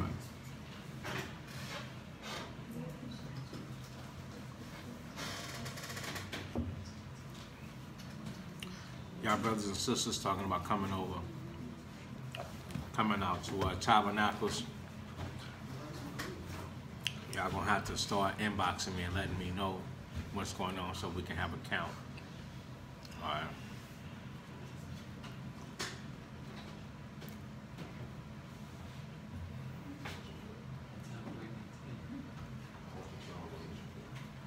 I understand. Hey, Miss Sandra. Jariel. Come on, brother. Waiting on you, Jariel. Right. All praises to the Most High. You on point with the communion now? All praises, sister. I'm glad. All praises, seriously. That's what this thing's supposed to do. It's supposed to put us in the spirit of what we learn and we do it. So we're going to stand and face the east, or face Jerusalem, Israel.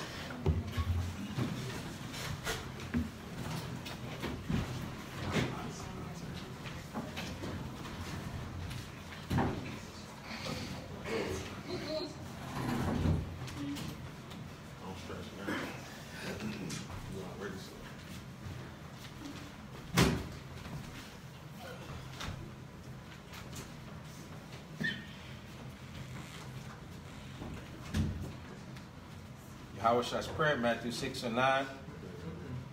Okay, Israel. If every man was just like me, what kind of sanctuary would this be?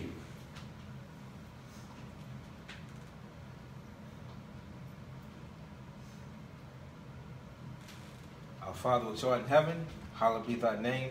Thy kingdom come, thy will be done, in earth as it is in heaven. Give us this day our daily bread, and forgive us our debts as we forgive our debtors. And lead us not into temptation, but deliver us from evil. For thine is the kingdom, and the power, and the glory forever. In Christ's name we pray, amen. Amen. The laborer's prayer, Luke 10 and 2.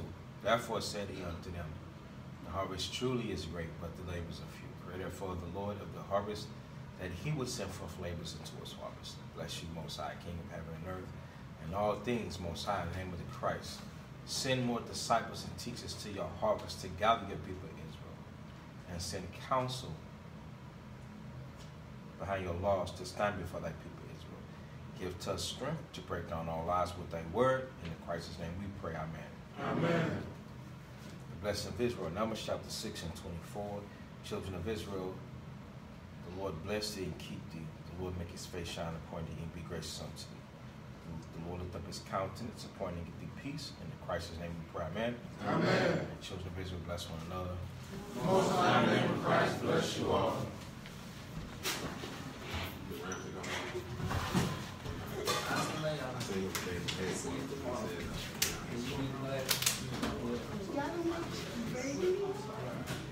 We don't make it no more.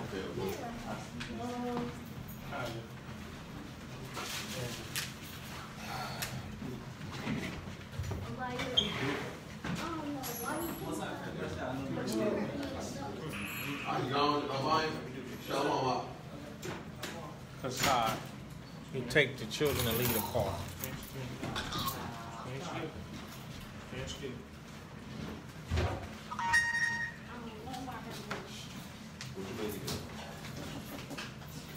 Well, hey, Are you going to get this? for like 30 seconds. Yeah. It's 30 seconds. It's 30 seconds. All right, Israel, I'm going to have to rush out of here. I want y'all to have a blessed evening, okay? Shalom. Most High, Christ bless, okay? All right, y'all have a good night. That's right, bro. Now don't forget to share the video, all right? Peace.